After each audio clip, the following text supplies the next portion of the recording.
Jason Swain, touchdown. It's time for the Swain Event with your host, Jason Swain. My man. Real sports talk for the real sports fan. All you chumps are gonna bow when I whoop him. It's time for the Swain Event, fueled by Dead End Barbecue. Give me 2 laps and a Ric Flair.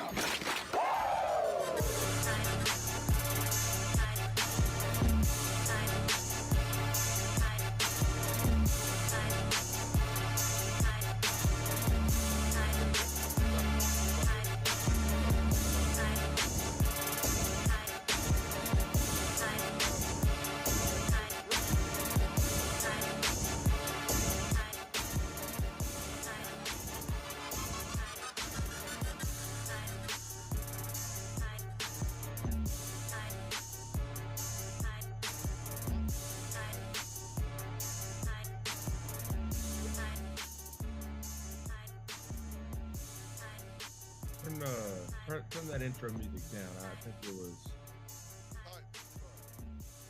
was. Your volume is low, unfortunately. At least it is for me.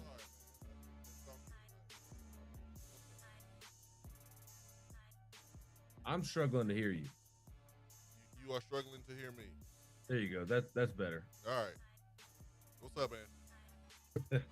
A whole lot is up. I'm digging that Jordan hoodie. Looking real good. The classic light gray look to it. I dig it. It's a little cold outside. You know I'm not here for the cold, especially when it's 10 degrees or below. My phone says 17. I don't believe it, but I'm all right. Excited for a big basketball game on Saturday night. Yep, it's a big one. It's going to be a big one. Tennessee will have their work cut out for them for sure on Saturday versus number one team in the country, Auburn. And hey, Tennessee knows what it's like to be number one team and have that bullseye on its back. And now Auburn has it on theirs, and Tennessee does have the pieces to go down and win. We'll see if they're able to do that. I think D. Stone will be probably the most important player. Gainey and those guys will be one of the most important players because you got to have somebody else besides Zakai Ziegler and Gainey to play well. You need a third guy to play well too. So yeah, we'll get into that. But I think the most important, or the top news, I won't say most important, but the top news, because all of it's important. But the top news of the day for us here, and before I get into that, I want to give a shout out to Talking Vols Network for having us on their program last night to raise money for a very, very important organization. We were slated to be on a certain time, didn't get a chance to fulfill the entire time slot, but that's okay. We can come back here and talk about some of those things in an hour, 15 minutes or so here on the program. If you tuned into that segment that we were on, you would have saw me, Ben McKee. And it's okay because this is what I'm supposed to do. This is what we're supposed to do. Talk about last year's offense. And I'll be honest, I don't like talking about last year's offense.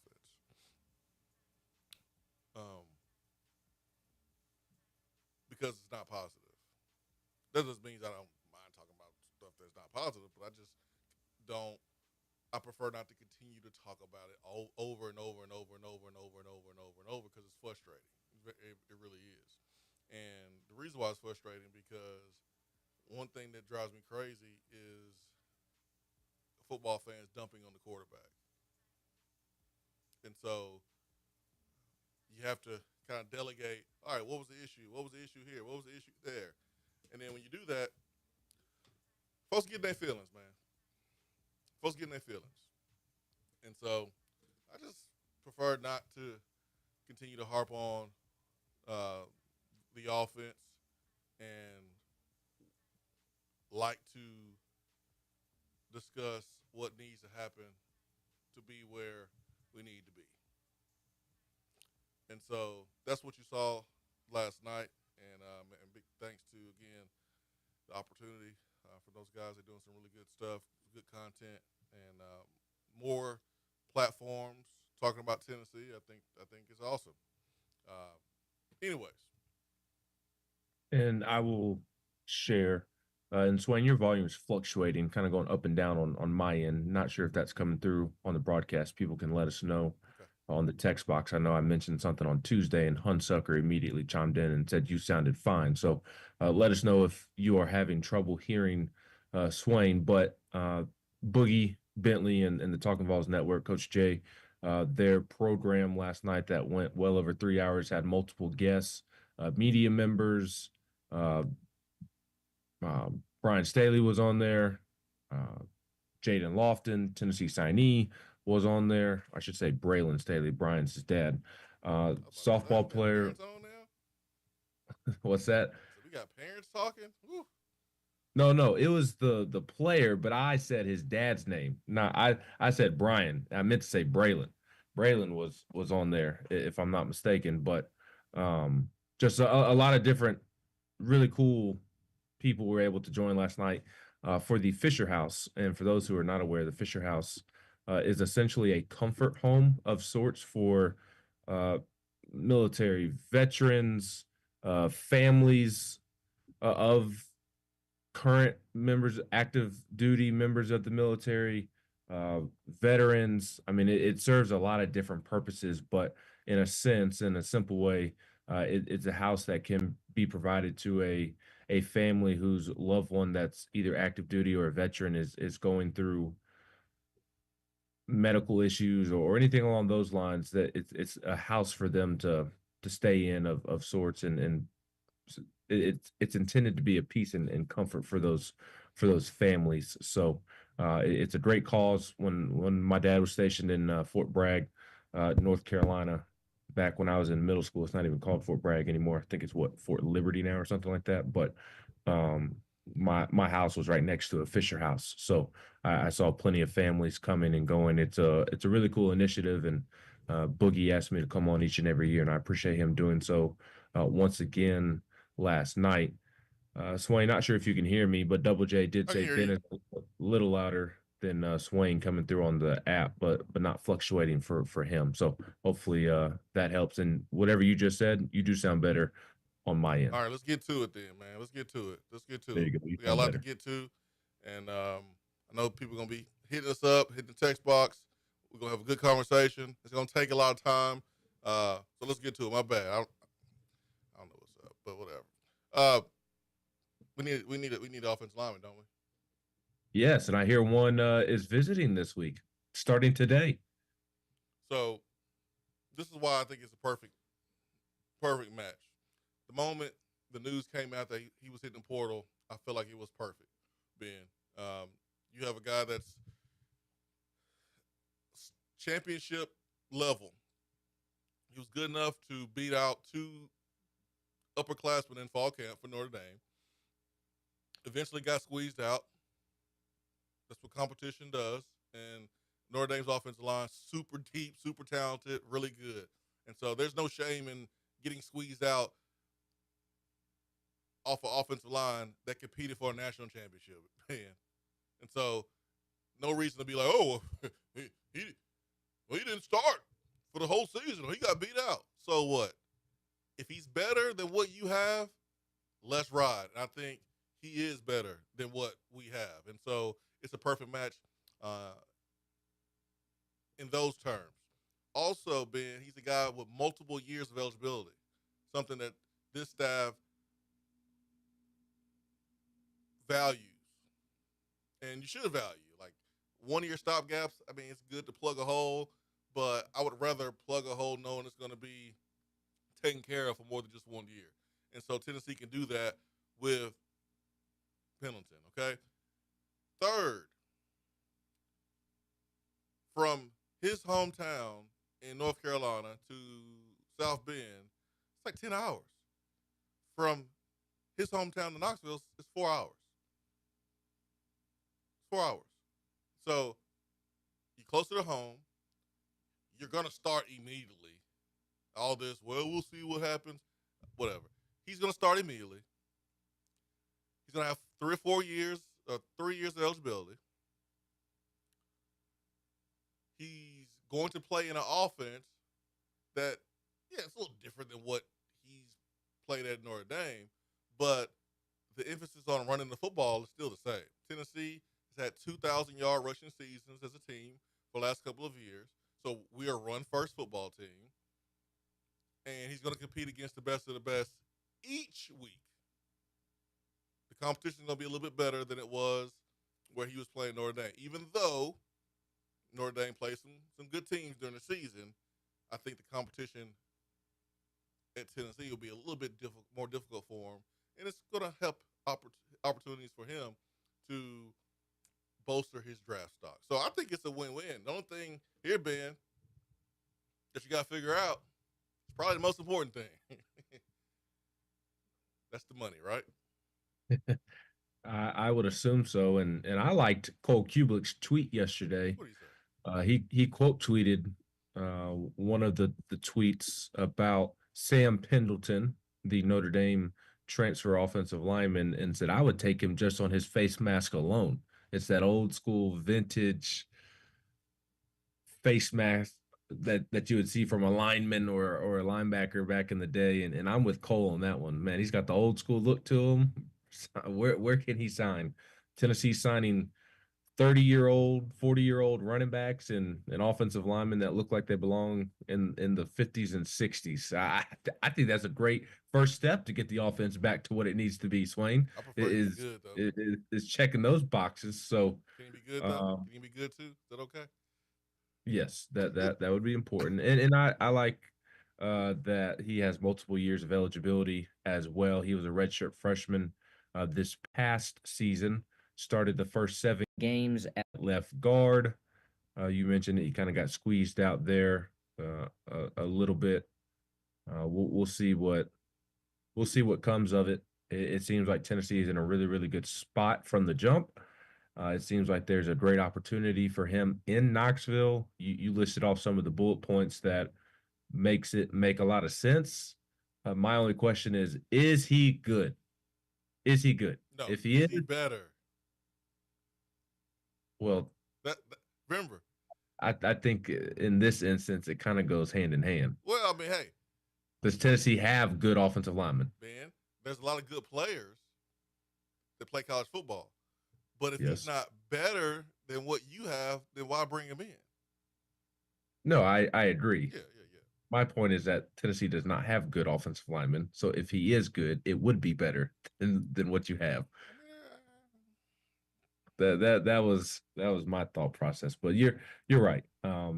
It seems like it would be better, if you want to word it that way, than what Tennessee currently has. And the other thing is, I know we've spent a lot of time wondering about the direction of the offensive line room, and rightfully so, but it is also fair, and this was something that I argued against at the end of last season when I was a fan of the offensive line group that they were bringing in with William Satterwhite and Gage Ginther and Max Anderson. I'm blanking on the fourth with Bennett Warren. Like, those were really good recruiting wins for Tennessee on the recruiting trail, with where you were getting them from, who you were beating out to get those guys to campus, to get them to sign. And so I don't mean to suggest that now I am out on those guys, because I think that there's still hope that Jesse Perry as well, that group of offensive linemen, followed by the offensive line class that they just signed, that is as promising as that one. Like, there's still hope and reason for optimism. It's just that the offensive line position is such a developmental position that even if you have good, young, promising prospects, it's going to take them some time to develop, just by the nature of the position. So to maybe help bridge that gap, this would be a nice addition. And then technically this guy's young as well. He's not much older than the guys that I am mentioning. So I think it can serve multiple purposes of. And I'm bringing this up because I said that Tennessee doesn't have any good offensive linemen. They have some young offensive linemen who have promise. I don't mean to insinuate that they're not, but my point is, are those guys ready to play right away? I don't know. Well, one thing that you can get with the Notre Dame transfer is you can get some proven championship level experience. That's what you can get with multiple years of play. You have Lance Hurd that did not have the best start to his career, but to his credit, and we got to call balls and strikes here, he was coming off an injury. So he was out of shape because he was coming off an injury. He was playing in a system that he's never played in for the first time, and he had to learn how to play this position in this conference, and he adjusted. Did he deserve the criticism at the beginning of the season? Yes, but he also deserves praise for the improvement that he displayed. I don't care how much money he was making, whatever. The fact is he improved, okay? And so you should feel good about him coming back and taking another leap after his first year starting. You're gonna play a true freshman on the other side. It just is what it is, and you're gonna play young players. Like, we need to wrap that around our heads, okay? We're gonna play young players. You have to play young players. There's no reason to spend all this money on players to get them to come here from high school and don't play them, and then they transfer after a year or two. They haven't done anything, but you paid them all this money. It's a waste of money. So you need to play guys that you're paying a lot of money to. If you feel like they're good enough to pay them a certain amount, then you need to play them. And so I think that's what we're going to have to do, especially at offensive line, because you went in last year to make sure you had some really good players on the offensive line. You mentioned the Satterwhites of the world and Bennett Warrens of the world. Like, those guys, it's time for those guys to step forward and be able to play. And so we're going to see some youth on this football team. It is what it is. And Does that not scare you? Yeah, it's Because concerning. history, for the most part, shows us that you don't win with young offensive lines. It is what Like, it is. I hear you, and I agree with you. Like, you're paying these guys that they've got to play. You can't have money tied up sitting on the bench. Like I hear you, I do, but that kind of goes against the nature of the position as well. This Like, is the hand you have, man. This is the hand you have, and part of it is the hand that you dealt yourself. But this is the hand. Like, this is the situation. Like, you can't beat Notre Dame. Notre Dame, you look at their offensive line. A lot of those dudes, man, were recruited. They redshirted. They were developed, and then boom, they played. They had one of the best running games in the country. I mean, their trenches was really good. That's why they're in the position that they were in. So, like, yeah, no doubt. like you wanted to do it the way Notre Dame did it, which is the way you're supposed to do it, right? It's the way Ohio State did it. Look at some other programs. Georgia, like, I think the last time we were here, I think it was last Thursday, maybe it was Tuesday. I shared the last 3 years between Georgia, Ohio State, and I want to say Michigan. Not a lot of transfers on the offensive line that they brought in. They evaled their players, they recruited their players, they developed those players. And so that's how you're supposed to do it. That's how Coach Fulmer did it. Okay? Coach Fulmer went out and said, you know what, Ramon Foster? We think you're going to be a good player with some development. You don't have to play right now. He didn't play right then. He developed, and then what do you know? He was a starter in a season where that season they broke a record for the least amount of sacks taken that season. He goes on to the NFL. He's undrafted. But who knew that a guy that was developed the right way and played in the SEC and played at a high level could go to the NFL undrafted and go play 10-plus years and be one of the best players on one of the best offensive line groups we've seen in the last 10, 15 years. Like, that was the Steelers pouncing those boys. Like, that was the case. But that's what Coach Fulmer used to do. Aaron Sears was like the one of the few guys that came in as true freshman, just start playing and starting on the offensive line. You had to redshirt, develop, and then when you got your chance, it was go time. And you had an offensive line band that had multiple juniors, some seniors. You may have a sprinkle of a sophomore here and there, but that's the way you're supposed to do it. We tried to do it that way. It ain't happened, so we got to do it a different way. This is where we are right now. It is what it is. Yeah, I hear you, but I would also say that Tennessee is contradicting itself a bit because if you felt good about those young offensive linemen that you have signed a bunch of now the last 2 to 3 years, especially the last two classes, why are you adding another transfer offensive lineman? It's just one. It'd be a second. Huh? It's just one. Oh, In the Wendell Moy. well, it's insurance. You need insurance. What's wrong with insurance? I mean, you have bodies. No. I'm talking about insurance. Like you need insurance. You're gonna bring in 2 guards, hopefully. You're not bringing in a tackle because No. you got Lance Hurd. You already have some young tackles who are already on campus, and then David I think it Sanders. goes without saying that David Sanders Jr. is going to play. That money is not going to be on the bench. That money will be starting at right tackle. I think that goes without being But listen said. to what you're saying. But you're saying why bring in other linemen when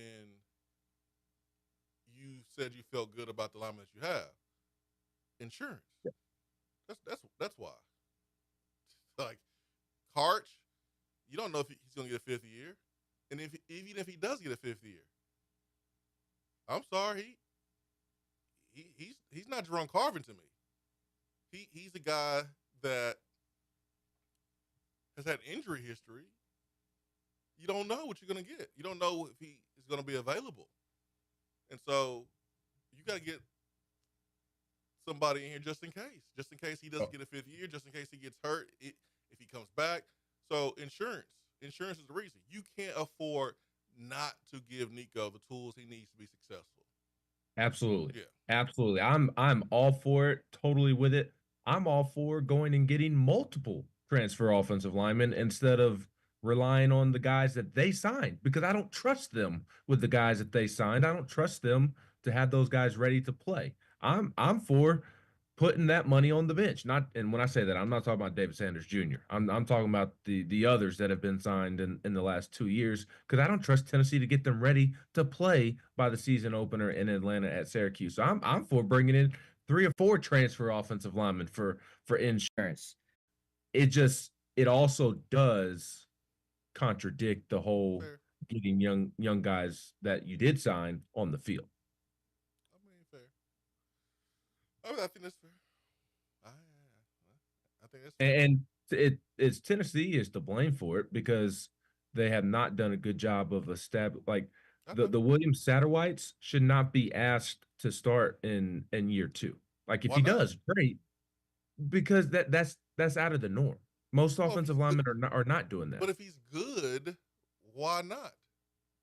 Oh yeah, but he hasn't proven that he's good yet. He's been proving it every day. He's been Has playing. he? We just haven't seen it. We just haven't seen it. And he's going to continue to prove it every single day while we don't see it. We'll see it this spring, and then we'll see it ultimately this fall. But, like, he has a chance to prove it. Each day he goes out there and works. I get what you're saying. And I understand the lack of trust based on the previous classes and guys that have come here and ultimately left and transferred without playing. Like, I get it. Like, David Sanders is going to be the first lineman that we recruited and will start in year 5. I get that. I get it. I'm trying to, instead of harping on and continually to point out what we didn't do right, which is documented, I'm trying to say this is what we got to do moving forward, and this is what we have to expect. Because we're not going to get an experienced offensive line. And this is the reason why.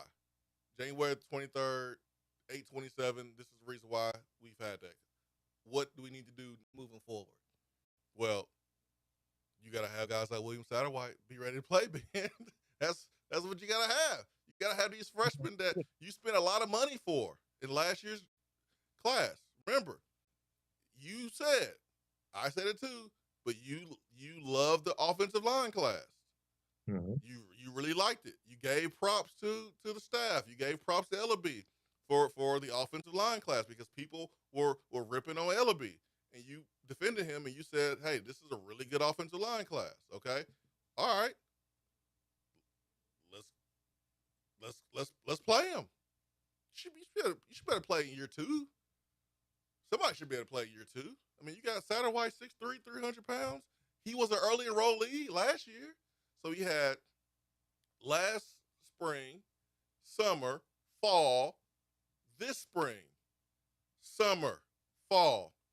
He should be ready to play if he was a 4-star, top 20 player in his position, and you're coaching him up right, he should be ready to play. He should be. Ben Warren should be ready to play. He's a top 100 player. Like, there's no reason why out of these 5 guys, somebody shouldn't be ready to play in year number 2.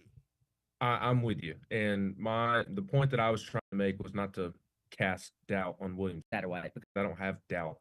I don't have reason to have doubt on William Satterwhite at this point. My point was that even if they're going into their sophomore year, those guys have been on campus for a calendar year. And the history of the offensive line position tells us that you need to be on campus for longer than a calendar year before you are really ready to play at a high level in this conference. And so when you have a group of guys, like they may have a ton of potential, you may feel really good about the class, which I still feel those same things about this the young, I guess now they'll be the second year offensive line group. Like I still feel good about them overall, but just because I feel good about them overall does not mean that they will be ready to play. One guy might be further along than the other and ready to be thrown into the fire. Hopefully that's the case with William Satterwhite.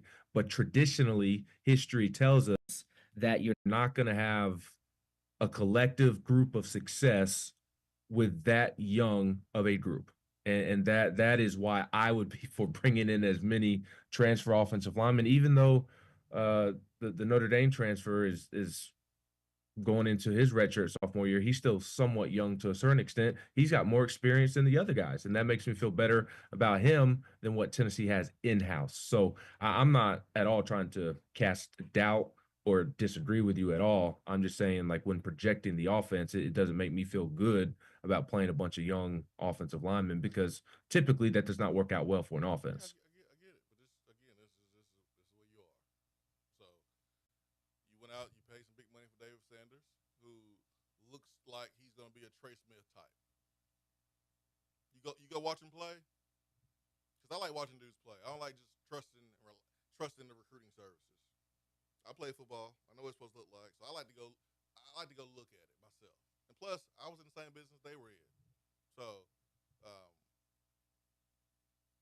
I like to look for myself. David Sanders is a Trey Smith type, a day one impact type of player. He's special, okay? So I wouldn't put him in the same category as a normal freshman lineman. But he's going to make mistakes. He's going to be a freshman. And then on the other side, you got a guy that this is not his second year in a college football program. It's only his second year starting. So you got Lance Hurd, who physically should be able to hold his own. He's been in a weight room program for multiple years. And that's how I look at guys like William Satterwhite. It's how I look at, guys like Bennett Warren. Well, not like Bennett Warren, because Bennett Warren won an early enrollee. But William Satterwhite, Max Anderson, Jesse Perry, and Gage Ginther. Okay? I'm totally with you when you have concerns about playing young offensive linemen in this conference. You should. Everyone should, right? But I look at these guys and I say, Max Anderson, William Satterwhite, Jesse Perry, Gage Ginther. These dudes, they've had spring, off season, you ain't playing. All it's about is lifting weights and getting stronger. That's what it's about. You know you ain't playing. So your focus is on getting stronger every single day. You've had spring, you got summer, you got fall, and you lifting more than everybody else who's lifting, who's playing, because you ain't playing. So you got 2 off seasons, spring, summer, fall, where you're lifting more than everybody else, and then you have another spring, another summer, and now that second fall you need to play. So you have 5 major periods. All you do is lifting weights. Creatine, lifting weights. Physically, you should be ready to hold your own. Now, from a technique standpoint, okay, let's see where you are versus the competition. But from a strength standpoint, then you should be able to hold your own and not get pushed around, because all you have done for a year and a half is lift weights. That's all you've done. That's all you've done. I certainly trust the strength aspect of it with this group of linemen we're talking about than the technique, fundamentals. I guess you could throw scheme in there as well. I trust the strength more than the X's and O's, I guess is what I'm saying at this point. So we will see. Those guys are going to have to play at some point.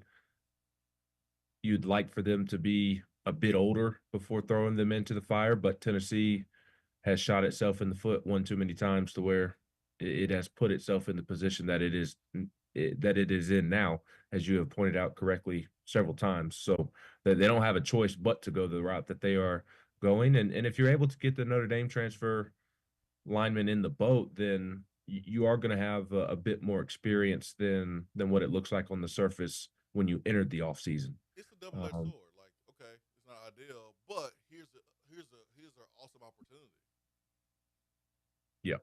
If these are the guys that you thought they were in evaluation, and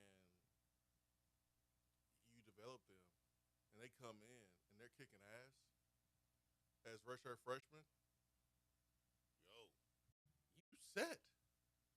You are set, because Nico comes back this year. Let's say he has a good enough year to leave. All right, you now have put yourself in a position where whoever's playing quarterback next year, they're in a good spot, because the offensive line is going to be good. You'll have Lance Hurd, a third-year starter. You'll have David Sanders, a second-year starter. You'll have the interior of young players that kick butt as young players in 2025, and then you come back in 2026 and they're even better. So this could be really, really good for the future and present, or it could be really bad. I mean, it could. It could. I think we need to hit a break. Your volume has gone back down, unfortunately, and the people are goodness gracious, man. All right. are in agreement this time. All right, 865-255-03. Be right back. Swain Event.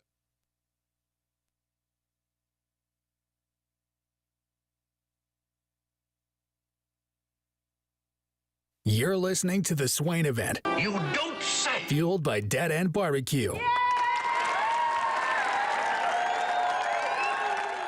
Good morning, Swain Event family. Jennifer Morris here with Keller Williams Realty.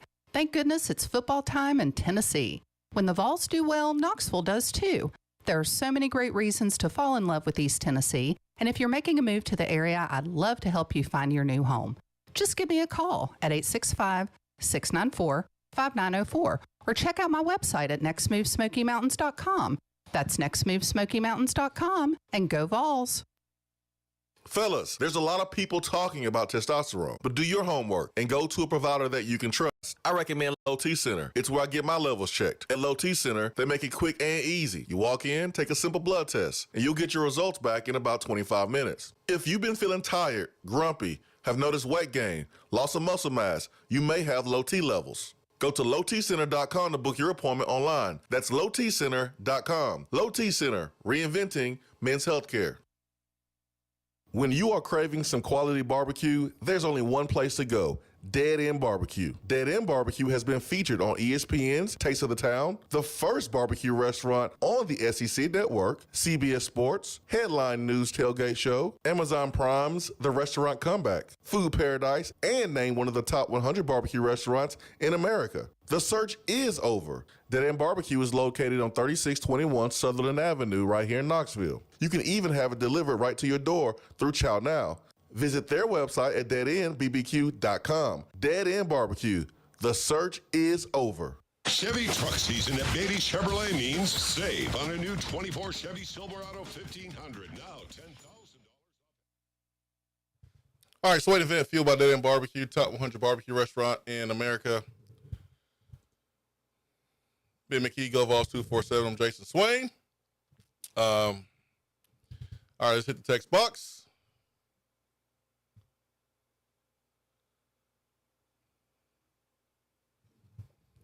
So we were having a conversation about potentially adding a really good offensive line. I think it'd be a perfect fit for Tennessee and Sam Pendleton. Perfect fit.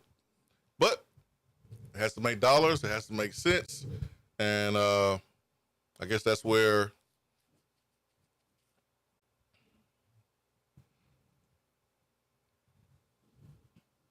the money will determine whether or not we get them. Now, there's this this narrative that is going around trying to discredit what Ryan Day did at Ohio State. And I get it, man. People have SEC pride, and you may not like a guy for whatever reason. I mean, I think Ryan Day's pretty likable, in my opinion. But they won the championship. It's well documented that they spent a lot of money in their roster. And, I don't understand the narrative that, they bought a championship. Okay. Every championship team was bought. As long as I can remember.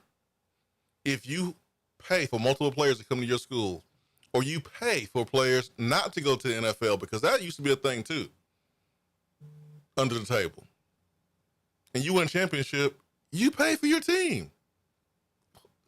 But now, since it's NIL, and you have coaches talking freely about the amount it's going to take to retain a roster, and you find out the total cost of a roster, now, he paid for the roster. Okay, yeah. Most of the money he spent is in retention. Ohio State's roster is a $20 million roster? Yeah. You know why? Because go look at that roster. Go look at the starters. Go look at their star rating. Go look at how old they are.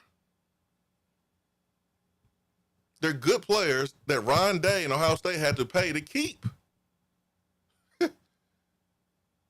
That's a good problem to have. They're out here recruiting 5-stars, guys, developing them and paying them to not leave. A lot of money. And then when they have a hole at safety, or when they have a hole at quarterback, they can go, okay, let's pluck Caleb Downs, add him to the group. Oh, let's pluck this quarterback, let's add him to the group. Oh, let's pluck this running back, let's add him to the group. And that's what Ohio State did. But a lot of those guys came back. So you won't hear me try to be like, oh, man, Ohio State, they just got a $20 million roster. Money just doesn't buy you everything. It doesn't guarantee you a win. It just guarantees you a chance. Because, Ben, last night, I'm turning you up. Last night, I'm watching Arkansas. And that's a really expensive roster. Arkansas basketball. I'm looking at Arkansas basketball, Tyson Foods logo on the court. That's an expensive roster. Does that look like the best team in the SEC? It looks like one of the most expensive teams. That's why Jonas ain't here, right? So it ain't just about the money. You got to have some development. You have to have some leadership. You have to have some coaching in place that makes sure that they have the right scheme to put them in position to win. Like, all of that stuff matters. It ain't just about money. And there's no reason to take away what Ryan Day did just because he had a $20 million roster. So what? People love to devalue accomplishments. They do. People love to devalue. Nobody was good in college football this year because nobody was winning shootouts 42-38 or 56-52. They were more defensive games. So that means that everybody stinks. Nobody plays good football. Ryan Day, just Caleb Downs and Quinshon Judkins and Will Howard, those guys transferring in for the money. That's the only reason he won a championship. Not because he put his ego to the side and went out and hired Chip Kelly, one of the best offensive minds in football at either level. Chip Kelly's football mind is not why he did not work out with the Eagles. He could not manage a professional locker room is why he did not work out with the Eagles. No, he got a good football mind. He has a phenomenal football mind. And I mean, how many times did we see in the playoffs Ohio State do something where you're just like, man, Chip Kelly is a genius. You see why he is paid so handsomely and why he has been so valued for so long. But Ryan Day had to put his ego to the side, and it seems like such a simple thing to do, but few coaches actually do it. So many coaches will not do it, are not willing to put their ego to the side and admit that they're wrong or could use help here or there. And then the leadership component as well in the locker room. I mean, what Ohio State had going on within its locker room was something special, especially when you hear the stories coming out throughout the playoffs and since the season ended with guys like Jack Sawyer and Travion Henderson and what's my man, the receiver? I'm wanting Ibuka. I'm wanting to call him Emeka Ibuka. I get him and the Rockets coach Ime Udoka mixed up in my head when I had to say his name. But I mean, what those guys were doing from a faith standpoint on campus and how that infiltrated the locker room and allowed the Ohio State football program to grow was really, really cool. But it is Emeka Ibuka. Yeah, I get him mixed up with Ime Udoka, the former Celtics coach who coaches the Astros, who tried to fight LeBron. But there's no shortcuts, Ben. Like that's the point. Like people think it's shortcuts. Like, oh, you pay $20 million, voila, there's a championship roster. Like people have this misconception that's the shortcut. That's not the shortcut. No, I'm totally with you. We live in a society that loves to hate on others. We do. We love to devalue somebody's accomplishments. We love to come up for a reason why, an excuse, a shortcut. We can't properly give somebody their due. It has to be, we have to tear them down when they accomplish something. Yeah. It happens all the time. Yeah. I see it and I just try to be the change that I want to see, man. I don't try to, not in this case. I mean, there are times when like, hey man, come on, like this is what really happened. But in this particular case, there are no shortcuts to win a championship. There are no shortcuts. There's no shortcuts. It is hard to win games in any sport at this level. It's hard. And there's no shortcuts. They are things you can do to give yourself a better chance. And recruiting talented players has always been what gives you a better chance in every sport. I said this to Ward yesterday. I was like, why wasn't the win-loss record that much different? Why did it feel that much different between Pruitt's first year and Pruitt's last year? Because Pruitt last year, he had a lot of players he paid for. Why wasn't the team good? Why wasn't the team better than the team that we saw in 2018 that he inherited? Because it's more than just paying for players. It's more than that. It's more than that. So Kansas State basketball spent $1 billion in the portal. Kansas State was kind of one of the offseason storylines in college basketball for how much money they paid They went out and got Coleman Hawkins from Illinois and several others. I mean, paid a lot of money. Indiana right now. Indiana has a huge payroll in basketball. Indiana basketball spent a ton of money. They got Ballo from Arizona. And Seven figures. He was not cheap. 7 figures. That's the And word. They are a mess. Indiana basketball Allegedly. is as dysfunctional as it gets. Mike Woodson, I'd be stunned if he makes it through the season without getting fired. So They're tough to watch. Money does not buy. I mean, we see it professionally as well. I mean, when's the last time the Cowboys won a Super Bowl?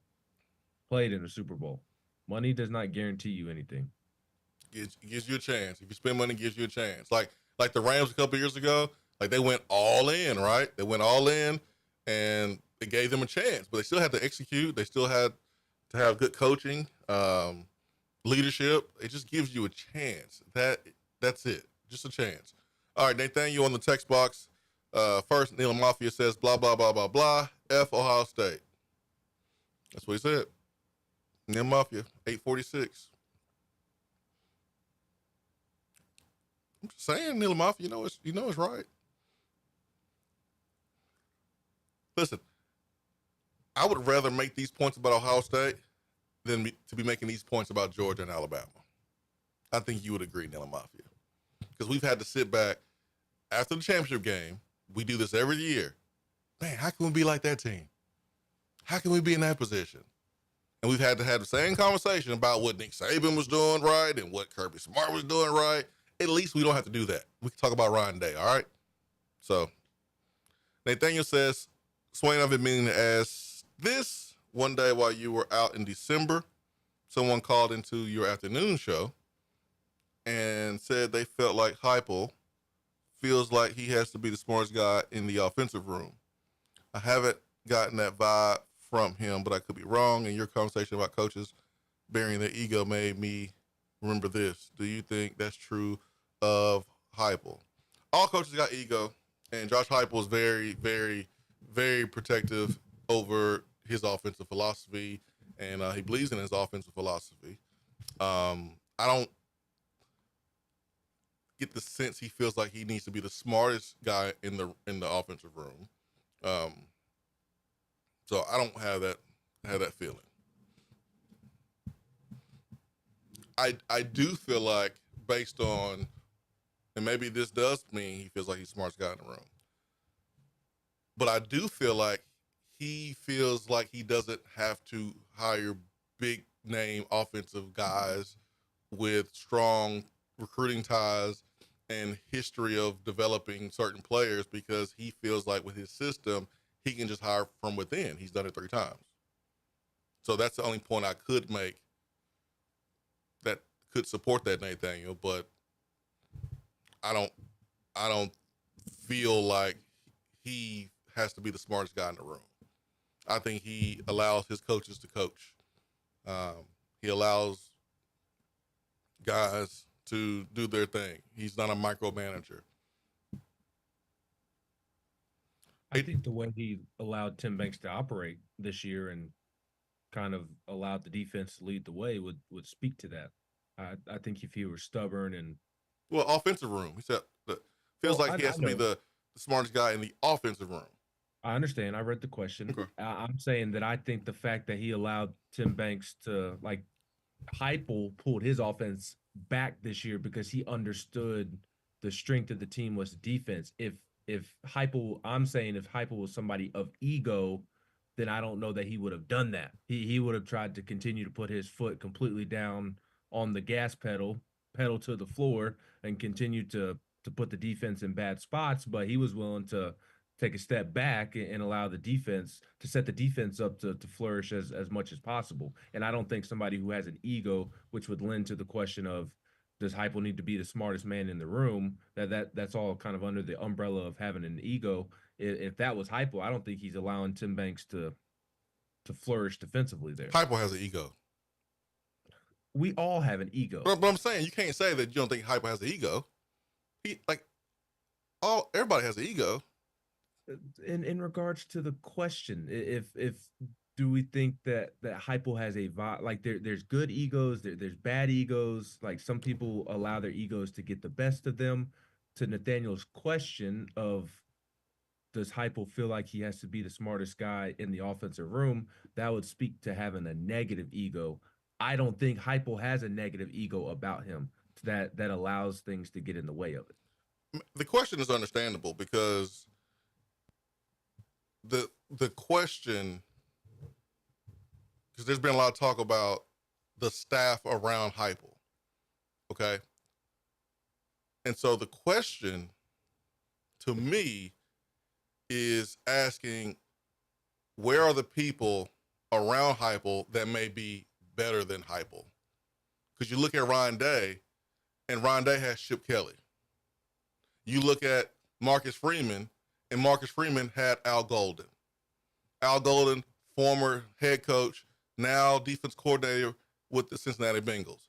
Could Al Golden be the defensive coordinator? Excuse me. Is Al Golden a better defensive mind than Marcus Freeman? Probably. But does Marcus Freeman care? No. Is Chip Kelly a better offensive mind than Ryan Day? Yes. But should Ryan Day care? No. So, as I look at Nathaniel's question, in the conversation over the last couple of weeks about the offensive staff, no one on the offensive side of the football in that coaching staff would we say is better than Josh Heupel X's and O's wise. So I understand the question, but I can't say yes or no because I don't know. But yeah, I get what you're saying about the ego. Everybody has an ego. But Heupel doesn't seem like his ego gets him in trouble, is what you're saying. I get it. But I want to be fair in answering the question and not run away from the question that Nathaniel asked. Because I think it's a good question. Neil Mafia says, also, Vol Baseball is the current national champion. Out of nowhere. DZ from Milwaukee says the SEC basketball conference is nuts. 3 teams trailed 119 out of 120 minutes last night, and all 3 won their games. Crazy good league this season. Oh, yeah, man. South Carolina, they don't deserve to win. All 3 home teams choked last night, right? Man. Georgia, I guess Georgia was the away team.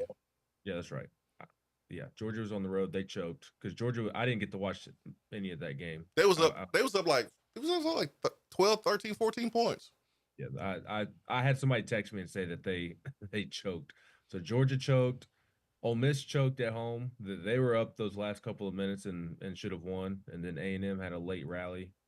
And I don't know what South Carolina's doing. That's 2 games this year to where. Dude, they can't even handle they can't even handle a 3-quarter press. I mean, oh boy had 2 turnovers in a row. Florida had like 6 points. Boom, boom, boom, like that. They couldn't even handle a simple 3-quarter passive press. It wasn't even like a trap on the first pass type of press. South Carolina had way too many turnovers, man. Goodness gracious. It was tough to watch. It was real tough to watch. But yeah, the SEC is crazy, DZ. Just crazy. It is absolutely wild. Everybody's beating everybody. All right, how good you feel about the game Saturday, Ben? Not good. Yeah, me neither. But that's okay, because I didn't feel good about football game against Alabama last year, and we still won. But I do think what needs to happen, and I mentioned this at the beginning of the show, but knew we need to get in football and recruiting with the, Sam Pendleton potential transfer to Tennessee. I know he's taking the visit and taking a look at Tennessee, but Tennessee's on College Game Day this weekend, guys. It's the first big College Game Day of the basketball season, and Tennessee is featured in it. Tennessee basketball was featured on Slam, the cover of Slam magazine too. So Tennessee basketball deserves plenty of conversation. This is a big-time matchup, 1 versus 6. Zakai is going to Zakai, I feel like. As long as he doesn't get in foul trouble early, Zakai is going to Zakai, okay? Chazanier has to be ready for the most physical game that he's going to play. they're going to be coming after him like crazy. This is a game where I think, Ben, you got to have Dubar have his best game of the season. Darling Stone Dubar. When I talked to him a couple weeks ago, he was in the locker room. I brought up the fact of what he did versus Duke when he was at Hofstra last year. He went to that small, cozy environment, intimidating environment, and busted the Duke Blue Devils' butt for about 24 points. I think he went 7 threes? Like, he went crazy against Duke in that environment. This environment will be similar to Duke's environment. And Darling Stone Dubar needs to have his best game of the season, Ben. What you think about that? I totally agree. I'm surprised that Darling Stone spoke to you. I didn't know he could speak. Yeah, he don't talk a lot. He's soft spoken, but I mean, he was actually paid to be there and talk. So I'm sure he had a smile on his face. yeah, he cool, man. He real cool, but he doesn't talk a lot. No, he does not. But he does often have a smile on his face. He'll even have a smile in practice after Rick's yelling at him and he's walking away, and he'll have a smile. He's just one of those people that just smiles at everything. He's not doing it to be like disrespectful or anything. It's just he always has a smile on his face. He can't help it. But I completely agree. I mean, all 9 of Tennessee's available scholarship players are going to have one of their best games of the season to win in that environment on Saturday night. Auburn just has so much firepower. Obviously, Janai Broom probably not going to play on Saturday. We'll see what happens there. But no, he don't need to play. He need to rest a little bit more. I agree. I think he needs to rest up. I think Auburn agrees to it. It seems like they're being overly cautious with him. Chad Baker Mazzara, Denver Jones, a Buckhorn alum, Denver Jones, I might add. Go Bucks, fear the deer, baby. They just have a ton of firepower. They're the number 1 offense in Ken Palm. They score 131 points per 100 possessions, which is really good. And they have a top 20 defense. And it's just really hard to win inside of that building. So Tennessee is going to have to, in order for Tennessee to have a chance, I mean, it cannot beat itself, which when Tennessee loses, that tends to be the reason is that they beat themselves, not because the other team just outmanned them. I do think Auburn could potentially outman Tennessee, but it starts with the turnovers because Auburn turns you over. It starts with staying out of foul trouble. I think it's imperative that Felix Okpara has a big game because with Janai Broom out, Dylan Cardwell, who is a bull tank. He's a bull. He's a different body type than Felix at 6'11", 255. So making sure Dylan Cardwell doesn't pop off. He's not somebody that's going to score a lot of points, but he's going to grab a lot of rebounds. He's going to block a lot of shots. He's going to bring the energy. He's the enforcer on the team. And Felix Okpara, Igor Milicic, I mean, one of those 2 guys I feel like has to match that type of energy in this matchup. So it's a huge test for Tennessee. I'd be lying if I said I was optimistic or optimistic, as our friend of the show would say. But we'll see what happens. Maybe it brings out the best in Tennessee on Saturday night. I wanted to ask you real quick, what'd you think of Rick sitting Zakai in the first half at Vanderbilt with 2 fouls? That's not something we talked about on Tuesday. At least I don't think that we did. But were you okay with Zakai sitting on the bench, or would you have preferred to see Rick throw Zakai back in there? Rick's received a lot of criticism for not putting Zakai back in the game as the momentum swung in Vandy's favor.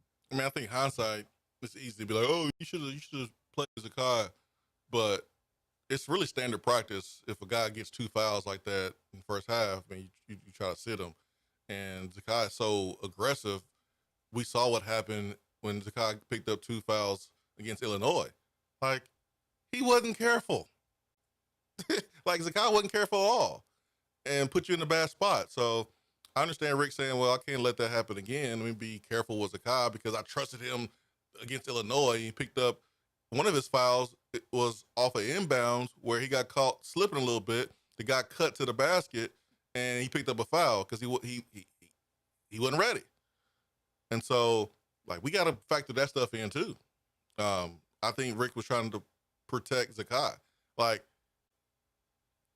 blaming Rick for not putting Zakai in while not pointing the finger at guys that should have stepped up in Zakai's absence, I don't think that's the right move. Like, we're talking about guys who have played a ton of college basketball. It wasn't like it was Bishop Boswell, who is this is his first time playing. The fact is, Gainey has to step up. Chaz Lanier has to step up. Guys that play a lot of college basketball need to step up, and that didn't happen with Gainey. Gainey did it versus Illinois, and we saw what happened. Gainey is more than capable, man. He's one of the best six man in the country. But he didn't have the best day versus Vanderbilt when Zakai went out. I thought that was more of a deal than Rick not going with Zakai with 2 fouls.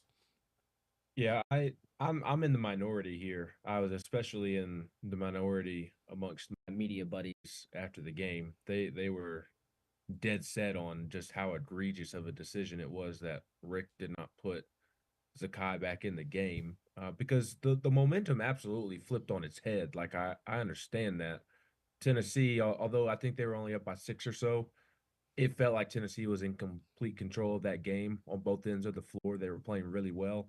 Zakai picks up his second foul, and the momentum flipped on its head. Vanderbilt had control of the game after Zakai left with the 2 fouls. So, like, I understand that maybe you put him back in there to prevent the momentum from swinging the other way. I'm not opposed to doing that, but I am opposed to doing it when it's a single digit game.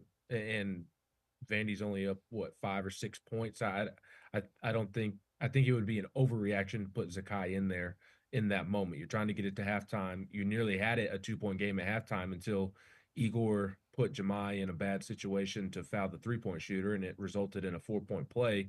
Like, it was on the verge of being a 2-point game at halftime and surviving those final 7 minutes without Zakai. So I would not have been opposed. I don't think it would have been the bad decision for Rick to put Zakai in the game when Vandy had swung the momentum back in its favor, but I certainly don't think it was some egregious mistake by Rick to leave him on the bench. I go with the old school mindset there of, I'm okay with coaches not pushing their luck there, because I would rather ensure, like, and everybody wanted to say, well, Zakai didn't pick up his 3rd foul until he intentionally fouled there at the end of the game. Well, yeah, maybe those 7 minutes on the bench in the first half helped him not pick up his 3rd foul until there's a minute left in the game. No, so he would have picked up a 3rd foul if he was in there.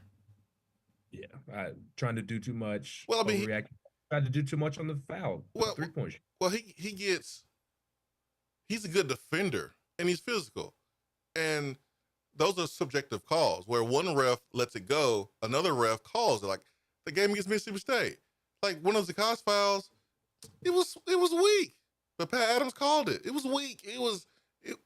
When you have 2 fouls, you can't put yourself in a position where a Pat Adams decides, hey man, I'm ready to go home, man. Let's go ahead and get this. Like, you can't put your players like his available time in that game in the referee's hands when you have a guard who is aggressive as Zakai and he already has 2 fouls. So you're protecting Zakai from the guy. So I don't have a problem with putting him on the bench. I just have more problem with the other guys not stepping up when he was on the bench. Yeah, I'm with you. And you would have thought I had 3 heads based off of some of the conversations that I had, because I'm with the old school thought of put him on the bench unless it really starts to swing the other way. Like, if Zakai would have picked up 2 fouls in the first half at Florida and Florida just continued to pull away and pull away and pull away like it did, then okay, put Zakai back in the game. You may not even live to see a second half. Who cares if Zakai has 2 fouls to start the second half when you're down 20? But it just wasn't like, yes, Vandy had stole the momentum, but the game was still reasonable within reach and quite a bit. So I was in the minority there of I did not think that Rick made some egregious mistake like many thought he did after the game.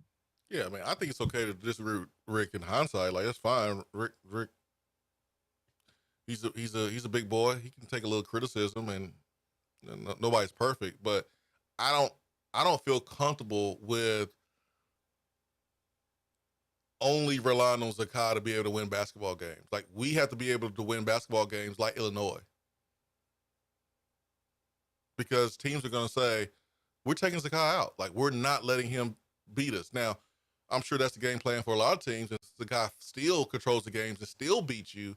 But what if we are playing in a game in the tournament and Zakai picks up 2 fouls and we can't rely on Zakai and we need to win like we won at Illinois? That's why it's important for me that the other guys step up more in the Vanderbilt game than just saying, "Oh, Rick should have put him back in there." That's how I look at it. Now, Rick did back himself into a corner with the roster construction.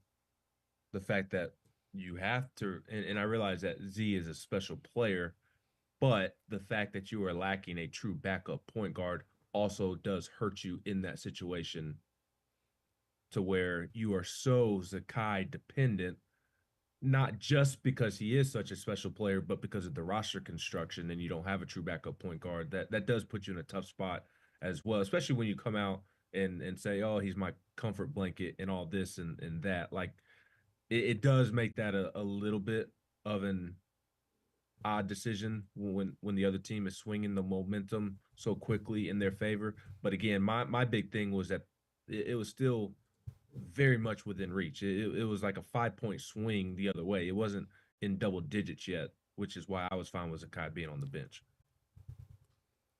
Only, Ben, I'll push back on this.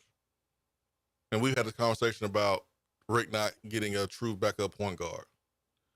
It only rears its ugly head when Gainey, who has proven to be a nice backup point guard, combo guard when Zakai goes out.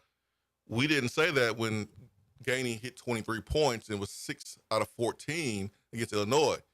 We say that because Gainey scored 5 points versus Vanderbilt. 5. He was 17% from the field. 5 points. 50% from the free throw line. 5 points. Gainey's better than 50% from the free throw line. Gainey's better than 5 points in the game. So we're not even making that point, Ben, about the backup point guard. If Gainey plays better, that's the point. When Zakai goes out, Gainey's game has to elevate. Yeah, and not just him, because Chaz Lanier had some very, very, very bad turnovers in that first half. I mean, stuff that you get ridiculed by the coach for in middle school, just easily having the ball ripped away from you. Yeah, you can't do that. When you're in your 3-point stance, it's just that's not even middle school basketball. 3-point stance. Who, a fullback? He ain't Kari Blasting game. He had his hand on the hard. You mean when he's in like triple threat? Yes, thank you. Earlier I mentioned the Astros and instead of the Rockets. I'm all this Ime Udoka and Emeka Ibuka got populated. I'm messing with you. Yeah, but just sitting there, just holding the basketball and just gets it ripped from him. I mean, that can't happen, especially at this level. I mean, it can't happen in middle school, much less at this level. So it was nice to see Chaz's shot get going in that Vanderbilt win, but he had some turnovers there in that first half that put Tennessee in a bad position as well. Yeah, 100%, man. I'm with you, man. I am with you. 865-255-03. Hiller Plumbing, Heating, Cooling, and Electrical. They offer true transparency pricing. You know exactly what you're paying for and why. They will line item what every part of the job is up front, itemizing parts and labor separately. No hidden fees, no added costs, no surprises when you get your bill. They don't just find things to fix. They only repair things that you actually need. Professional, experienced, trustworthy. Their technicians come into your house and they leave it better and cleaner than they found it. Like, there's times when they came to my house and I'll say, "Hey, man, you don't even have to worry about putting those booties on your feet. Like, I got ceramic. It's okay, man." Like, he's like, "Nah, man. Hey, company policy." Like, all right, cool. I don't want to get you in trouble, but I'm just telling you, you ain't got to do all that. It's all good. So, speaking from experience, 100% satisfaction of Happy You'll Be or the service is free. If you are not pleased with the work performed, they'll make sure to make it right. More details at happyhealer.com.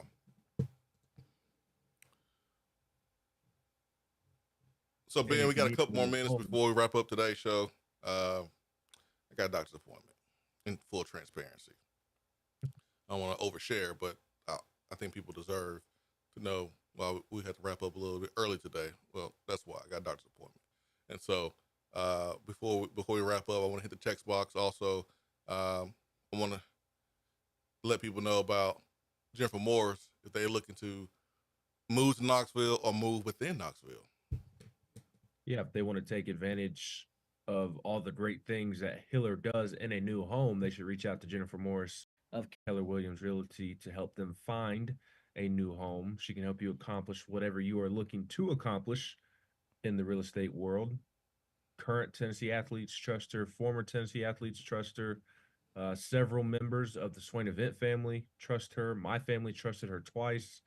She's the absolute best in just how great she is at her job, but also how personable she is and how she's willing to go above and beyond to help get the job done. So please, for all of your real estate needs, reach out to Jennifer Morris of Keller Williams Realty. Man, I just want to send some positive vibes to people trying to get out of Atlanta from the national championship game, man. That's crazy. Had a bunch of people, TSA agents calling out, and the lines were, and I've flown out of Atlanta before. Actually, I did it Christmas, and the lines were outside. They went outside. That's insane. So, and it was as cold as it was. That is not fun. DZ says, because I said fear the deer, which is my high school's motto. Go Bucks, baby. He says, Ben, we're going to fight next time you shout out fear the deer. Buckhorn's got to win a ring first. Sir, Buckhorn won a ring in basketball last year thanks to Caleb Holt, who then transferred schools, but that's neither here nor there. So the Milwaukee Bucks, they can shove it. The real Bucks reside in Newmarket, Alabama, just outside of Huntsville. Go Bucks, fear the deer, baby. Neil Mafia, the only thing good to come out of South Carolina is Hootie and the Blowfish. Melissa Wise says, speaking of basketball, I want to see the defense we just saw again against Auburn. Mississippi State couldn't breathe. Also, ZZ making that 6'10" player look silly was amazing. Took him all the way to the rim and switched sides midair. That was art. He's amazing. Well, the secret is taking that same level of intensity, attention to detail that you had after a loss at Vanderbilt, where you spent all day in film study and all day correcting mistakes. Take that same energy on the road at Auburn in a hostile environment, which is hard to do. It's very hard to do. But that's what you're going to have to do to win. If you're the team that you say you are, you should be able to do it. Yeah. DJ says, NBA Cup champs, baby. Remember that. This has been the first year that I have watched this amount of NBA basketball. I haven't watched barely any. I'm a huge NBA fan. I'm a basketball fan. Like Big Three, unrivaled, college basketball, high school basketball, NBA, it don't matter. Like I'm watching all of it, but I ain't feeling what the NBA doing right now. I'm not feeling the All-Star game that's coming up. I ain't feeling none of it because I don't want to get into it. The only NBA I've watched is the Grizzlies. I ain't getting into it. I'm not going to get into it. Every Grizzlies game, but I haven't watched any other NBA. Orange, 1, 2, 3. Do we foul a 3-point shooter Saturday? Probably. Yes. Yes. Yeah, probably. Yeah, probably. Speaking of your boy Dubar, I told somebody after the game, I said, if I was required to make a bet on who was going to foul a 3-point shooter in that game, I would have placed my money on Darlinstone Dubar. That was the lock of the century. Oh, my God. Or D-Stone. AlphaWildlife.com. If you have any issues with wildlife in your home, attic, squirrels, raccoons, possums, snakes, whatever, AlphaWildlife.com. Let them come out and get you fixed up. Get those critters out of your home. For Ben McKee, I'm Jason Swain, live here from the Low T Center Studio. Swain Event fueled by Daddy and Barbecue each and every Tuesday and Thursday. It's been fun, Ben. We'll do it again on Tuesday. Lady Vols play tonight versus the other UT versus Texas. So Go Lady Vols, get it win for us tonight. All right, Ben, much love. Thanks to everyone who tuned in. If you missed any part of the show, go back and check out the Beatty Chevrolet podcast on demand, Swain Event. Peace and much love. We are out. Have a blessed day.